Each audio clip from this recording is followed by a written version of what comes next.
to your right. Okay. Rhea, you don't mind doing me a big favor? What do you need? Since I'm turning always this way, I won't be able to see Earl, so when Earl gives me the wrap-up sign, because I can't see the bottom. Okay. Winfrey? All right. That's me. Okay. All right. Ocasio. Ready? How you doing? Do I know you? I'm a Winfrey. From Kosciuszko. Are you serious?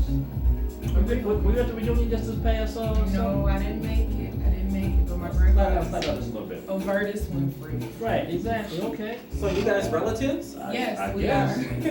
Oh, okay. I requested Oh, you on revelation Facebook on the as a show. friend. Okay. Wow. Okay, you ready? Yep.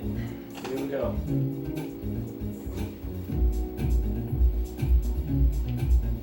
Okay. 5, 4, 3, 2. Good evening and welcome to the Drive at 5 on intellectualradio.com/iHeart radio station. I'm your host Roman. We have a terrific show planned for you today. First, the forecast from our intellectualradio.com weather center. Today, periods of rain throughout the day with a high of 51 degrees. Tonight, considerable cloudiness. This evening, some decreasing late, warm, low 41 degrees. Tomorrow, some sun in the morning with increasing clouds during the afternoon with 45 degrees. Tomorrow night, a 30% chance of showers. After midnight, low 40 degrees. The rest of the week's forecast looks like this. Wednesday, mostly cloudy with a 40% chance of showers. High 51 degrees. Partly sunny on Thursday and Friday, cloudy. The weekend looks fantastic with sunny skies. Temps ranging from the mid to upper 30s. The Drive at 5 is also part of the Monday Night Mogul with One Sister to Another with Angela Johnson at 4 p.m. Straight No Chaser with Rhea Ray Harris at 6 p.m. Setting it off with John Stennis at 7 p.m. Maze Says with Maze Jackson at 8 p.m. And Keeping It Real Estate with Harold Arnold at 3 p.m. The Drive at 5 is also part of the fabulous 5 at 5 on intellectualradio.com/iHeart radio station. Today, my guest is a community leader, president, and founder of POET, which stands for People of Extraordinary Talent, Blaq Ice, and to his right, I believe, is founder of members of Coalition of Black Community and the Black Agenda. Please give a Drive at 5. Welcome to Justina L. Winfrey. Welcome to the Drive at 5, to the both of you. Thank you. Thank you. Please give intellectualradio.com/iHeart radio station your background. Blaq Ice? I came here so you could talk to me. As a matter of fact, close your eyes, let our souls connect and just take a spiritual walk with me. Because we gotta ask ourselves some questions. These problems need solutions, so break out your pen and pad and take notes. Because tonight, on Intellectual Radio, Blaq Ice is offering lessons. Romy, tell me why is it that freedom ain't free? And why is it that although our eyes are wide open, there's some things that we still can't see? See, y'all, this war is spiritual. And since words are spirits, I'm coming lyrical. And since ignorance is a killer that's serial, this material is a blessing. No, matter of fact, it's a miracle. How can you justify killing an unarmed black man who told you more than 11 times that he couldn't breathe, or a man with his hands up and no guns? And since we paying these police officers with our tax dollars, seems like we just paying some of these cops just to kill our sons. And who would have thought on a Wednesday night, going to church for a Bible class, that the person sitting next to you would hurt you? But in South Carolina, this white supremacist killed 9 black people. I guess it's safe to say that the devil goes to church too. And in Chicago, it seems like we getting shown no love. Because when a police officer can shoot a man down 16 times, Laquan McDonald, he did it in cold blood. And I know what y'all saying, Blaq Ice, this is the Drive at 5, and what you saying is a little bit too deep, and I truly overstand, but I really want you to see that when they start killing 9-year-olds in my city in an alley, shot 7 times, it's time for somebody to stand up and say something, hashtag Tyshawn Lee. In my conclusion, let me tell y'all a story. See, one day Truth and a lie went swimming together. And when Lie saw Truth in the water naked, Lie would have put on Truth clothing and said bye. And now y'all know what we got? Brothers and sisters, what we got is a naked Truth. And he's trying to catch up with the well-dressed Lie. I want to thank you for inviting me to the Drive at 5, and there's only one thing left for me to say. Brothers and sisters, it's not a shame to be ignorant. It's just a shame to stay that way. I'm Blaq Ice, y'all, president and founder of the POET organization, people of extraordinary talent, as you would say, community leader in the community. I've been doing this thing for over 25 years, going into the schools, mentoring, protesting.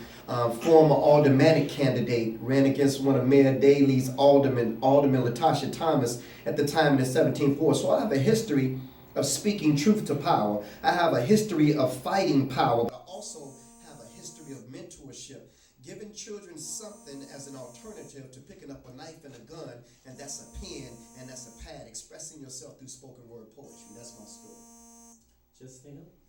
I'm Justina Winfrey, founder of Computer Advancement and Bilingual Education, GABE, and I'm a founding member of the National Blaq Agenda Consortium. We have some breaking news. Chicago Police Commander Glenn Evans has found not guilty of charges in the alleged excessive force case of putting a gun in the mouth of someone who was in custody. Right. Some people think the judges are in on the police corruption cases. What are your thoughts on that? Well, if I'm allowed to go No, first. this is an open forum. No, that's fine. Whenever you have DNA of an individual on the barrel of a gun, they had DNA of saliva from the young man on the barrel of the gun. What more evidence do you need than that? But there's this cover up, there's this protection, and it starts all the way from the government all the way down to the lower levels of even City Hall. And these are including the judges, these are including the police officers, the state's attorney, and even the mayor's office. So we have to call everybody out. We have to make everything accountable. And although the judge found that the officer was not guilty, that doesn't mean that the case stops here. That doesn't mean that the case stops here. So we have to keep pressing, we have to keep fighting, and we have to appeal that decision. Because that decision was the wrong decision, and we won't stop until justice prevails. Justine? I completely agree with this brother here. It sounds like there needs to be yet another series of protests once again regarding this matter, because at this point, it's apparent, it's clear that our city, and I coined Chicago as Gotham City, we do a lot of hiding and sneaky things through the process, unfortunately, and I'm kind of dumbing it down some without really getting into the fraud of our city and our current local government in particular. Even when we file Freedom of Information Acts, those are still not answered on a regular basis. So it doesn't surprise me that the justice system has not prevailed just yet. If you filed for Freedom of Information Act, why is it not answered? Because the city of Chicago and the Cook County, particular offices of Cook County government obviously have something to hide and are unable to answer the Freedom of Information Act request because they've deleted accounts, they've deleted PIN numbers, they've deleted, these are just specific issues that are at hand right now, but you have to go through a process to delete public information. And you have to go through the Secretary of State to ask the Secretary of State if your governmental agency may delete this information. Well, the city of Chicago and the Cook County agencies do what they want to do. Just that simple. We have to hold them publicly accountable. It's up to us at this point. Go ahead, sis. No. And there's so much red tape. If you look at history, and if you look at Chief Police Burge, okay, and how long it took for those things that he did under his administration, making innocent people say that they are guilty of the crimes that they did not commit. And excuse me, and it took close to like 20 years or more for these cases to come back up, for even people to revisit these cases and take them to court, for these people to be found innocent of these crimes that supposedly that they had committed. So the city has a way, and the state's attorney has a way of even tying the request for Freedom of Information Acts up, so that once we get this information, it might be a year or two from now. But that's our problem, and that's our issue that we've been crying out. Why did it take so long for the Laquan McDonald videotape to come out? Why did it take so long for the video that brother Ronnie to come out, who was shot in the back? We all saw it in plain view. He's running from the police, and you shoot the young brother in the back. And so when you see examples and examples and examples of things like this happening, then we must go to the city council. Then we need to go to the state legislation. And then we need to go to these governmental bodies and say, put legislations on the books that will stop these processes from taking so long, and that will eliminate the red tape that you put in place as a barrier. So when we put in for these requests under the Freedom of Information Act, that it wouldn't take years for us to get the information that we seek. Who broke the Laquan McDonald story? Mm-hmm. One of the Better Government Association. That's right. And it was one of the attorneys, Michael, I can't remember his name, but he's one of the directors over and attorneys at the Better Government Association.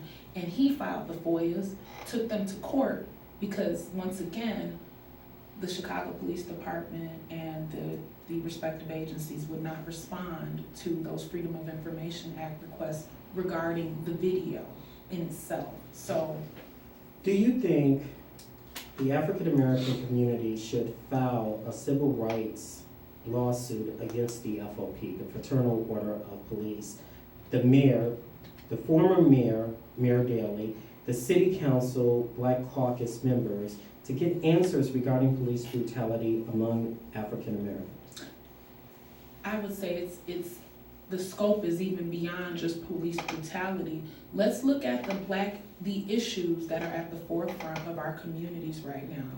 Not just the police brutality, but in addition to the land records issues. We have to understand that when you control the land, you control everything around you. You have the power. And right now, our legislators, if you look them all up, they all have some form and tie to real estate, okay? Mm-hmm. Do they have any ties to the criminal community? Not sure, but they control the land, which means that ultimately all of the public policies that they pass don't necessarily protect us. It protects their real estate interest in the community. Wow. And most of them aren't from the communities that they serve currently. Let's be clear on that. So what real vested interest do they have in our communities? So you're thinking it may be a good idea to file a civil suit? Oh, absolutely. A civil rights suit, and because the attorney for the gentleman the police former superintendent,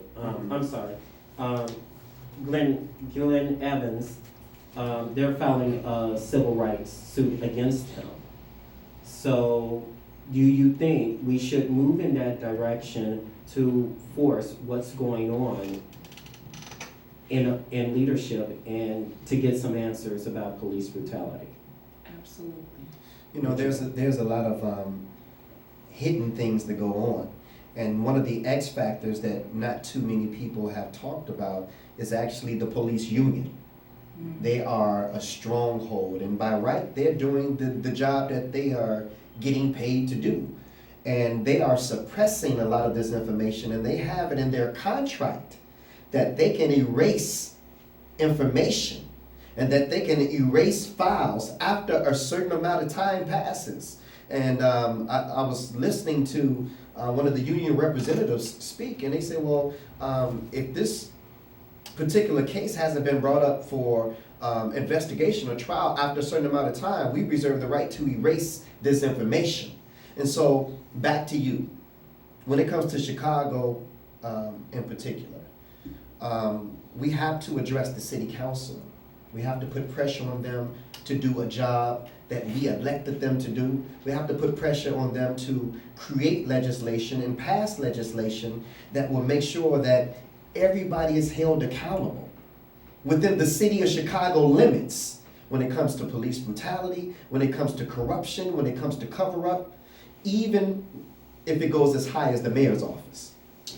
Alderman Michelle Harris is under hot water from protesters because she is in charge of the legislation committee. She did not bring any police brutality cases to the city council for a vote. What do you think about the alderman's who ignore the police, the people that they represent, and saying, I'm not beholden to the mayor. What you think about that? Well, again, if we're electing you to be our voice, and if we're paying you because they get paid by taxpayers' dollars to represent us, then what we are asking for is transparency. What we're asking for is justice. What we're asking for is investigations on the alleged police brutality, because we report these crimes even against the police. What do? They sit on them. So unfortunately, I think that there need to be term limits on our aldermen, as well as impeachment processes on our aldermen also as well. This is something that hasn't come up. This is something that hasn't been talked about. We got aldermen that are lifelong aldermen now, that's been aldermen for 20 and 30 years or so. And so how do we remove these people? You know, number one, I hope all my young brothers and sisters who are out there protesting are being registered to vote at the same time. Because making this noise, making these protests without having the power to elect or de-elect somebody, if that's the word I could use, then it's nothing but anger and frustration. So I appreciate what my young brothers and my young sisters are doing.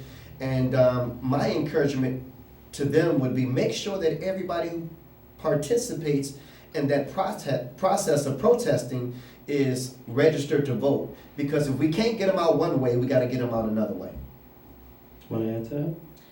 I think you pretty much answered it. I just wanted to add that there is a level of accountability, and we need to hold ourselves accountable within our communities as constituents that live in the communities. If we are doing nothing at all other than complaining and not stepping up, like the brother here just said, one, you need to get registered to vote. Two, stop complaining, step up, move forward, do something outside of just protesting.